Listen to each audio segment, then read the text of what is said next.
Buenos días. Soy Rafael Plata, pertenezco al programa de Administración de Empresas y pues en esta oportunidad vamos a hacer una pequeña explicación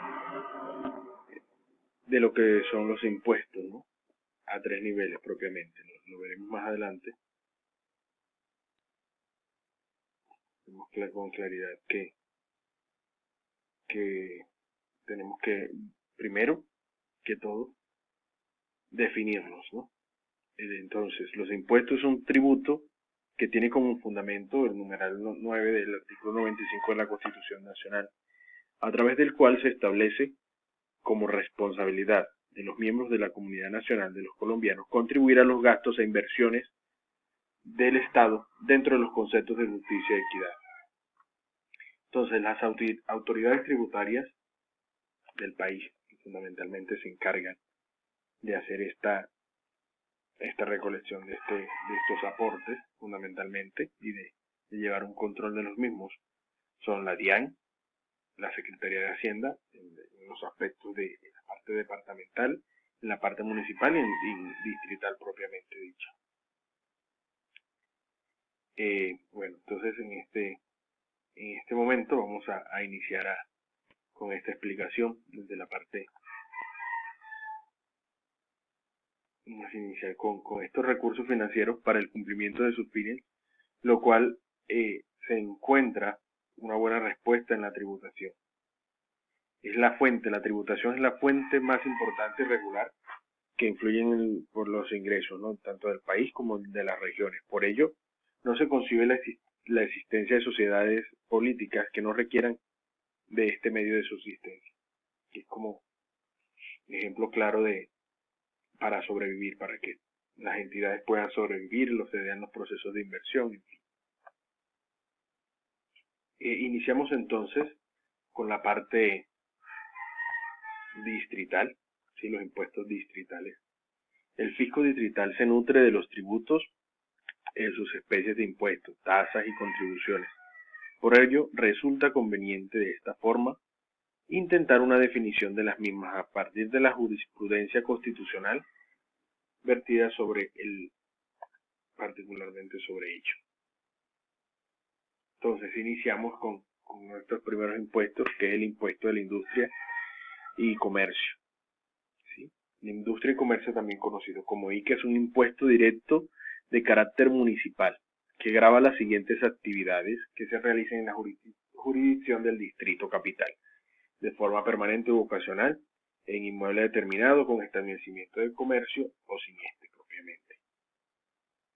El impuesto de industria y comercio, a que hace referencia en este decreto, comprende los impuestos de industria y comercio y su complementario, el impuesto de avisos y tableros, autorizados entonces por la Ley 97 de 1913,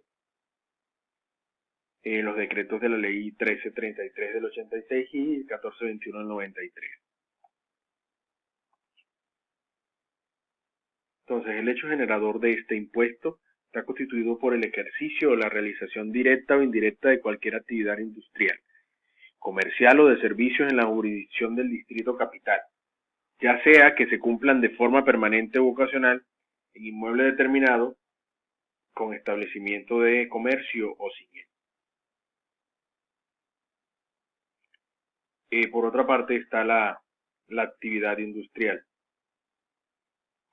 La producción, la extracción, la fabricación, manufactura, confección, preparación, reparación, ensamble de cualquier clase de materiales, bienes y en general cualquier proceso de transformación, por elemental que éste sea, se debe también pagar un tributo por esta actividad industrial que se está realizando. Por otra parte está la actividad comercial. Es la destinada al expendio, compraventa o distribución de bienes y mercancías, tanto al por mayor como al por menor, y las demás actividades definidas como tales en el Código de Comercio, siempre y cuando no estén consideradas por la ley como actividades industriales o de servicios. ¿Sí? Como otro aspecto tenemos la actividad de servicio. Es toda tarea, labor o trabajo ejecutado por una persona natural o jurídica o por una sociedad de hecho, sin que medie relación laboral con alguien que lo contrata, que genere una contraprestación de dinero o en especie y que se concrete en la obligación de hacer sin importar que en ella predomine el factor material o intelectual. Es claro, es necesario tener claro este periodo gravable, ¿sí? Se extiende en el tiempo del cual se causa la obligación tributaria del impuesto de industria y comercio del bien y es bimestral. Entonces es claro para la organización no estar muy atento que bimestralmente hay que pagar este impuesto. La percepción del ingreso, pues los ingresos originados en esta actividad industrial, los generados en la venta de los bienes producidos en el mismo, sin consideración a su lugar de destino o a la modalidad que adopte para su comercialización, estas actividades comerciales o de servicios, cuando no se realizan o se prestan a través de un establecimiento de comercio registrado en un municipio o que se tributen en él.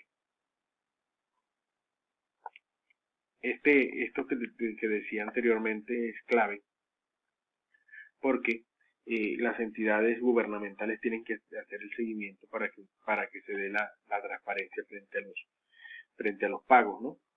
Ahora nos encontramos con el impuesto predial unificado. El impuesto predial, wow.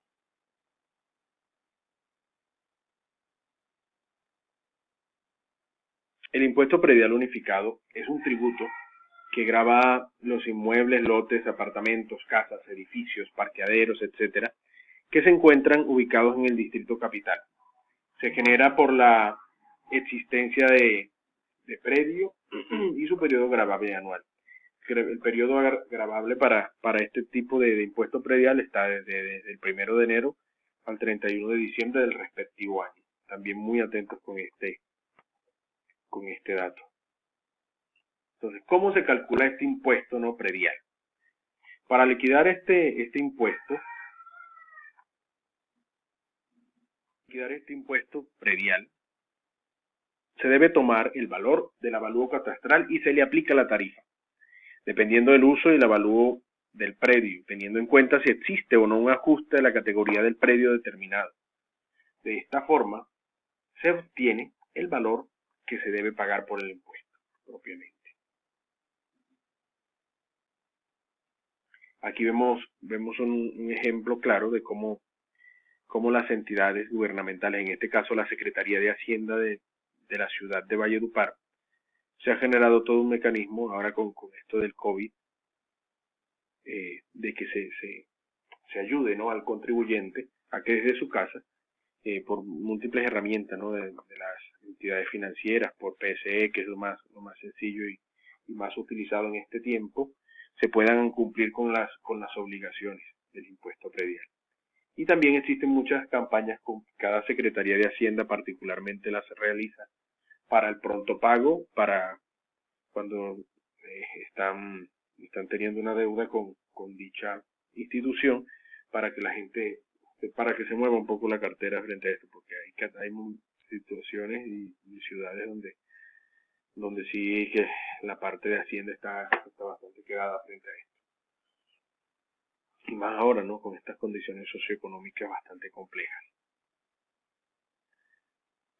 ¿Cómo y cuándo se paga este impuesto, ¿no? Como les decía, se debe pagar anualmente, se hace de la declaración, se piden primero los datos con los datos básicos del dueño, ¿sí?, sea con su identificación, su número de cédula o registro de escritura pública, y ahí se da la liquidación del mismo, de este impuesto, y ya se procede a realizar el pago en la entidad financiera que mejor os parezca. Ahora pasamos a los impuestos departamentales.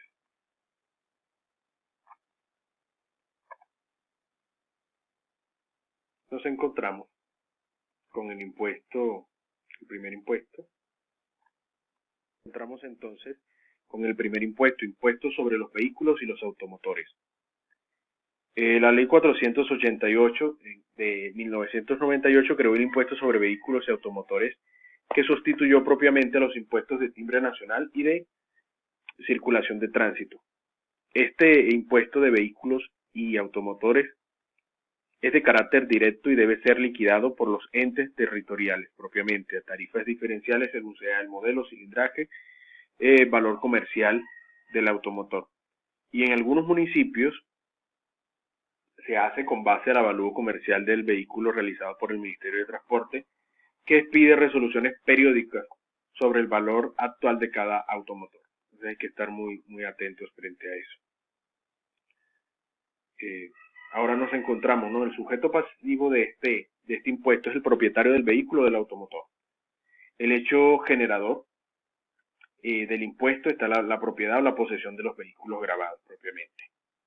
El valor comercial del vehículo que establece anualmente el Ministerio de Transporte, esa es la base gravable que hay que tener en cuenta. Y la tarifa que oscila entre 1,5 y 3,5%.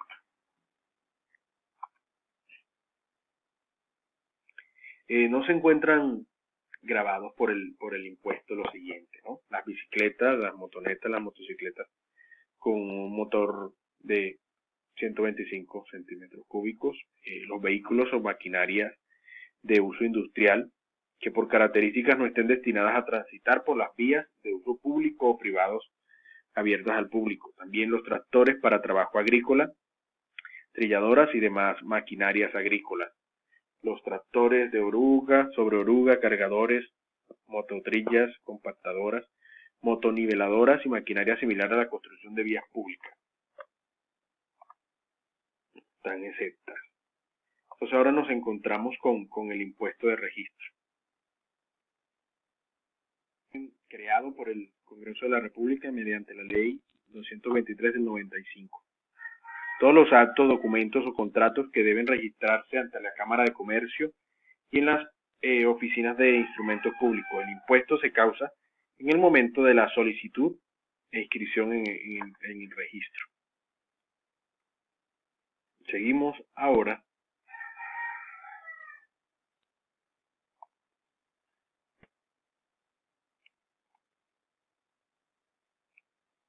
entonces con el impuesto sobre tasa a la gasolina y en la CPM. Se declara y se paga el consumo de la gasolina motor extra y corriente nacional o importada. ¿Sí? La sobretasa se causa en el momento en que el distribuidor mayorista, productor o importador enajena la gasolina motor extra o corriente CPM al distribuidor minorista o al consumidor final.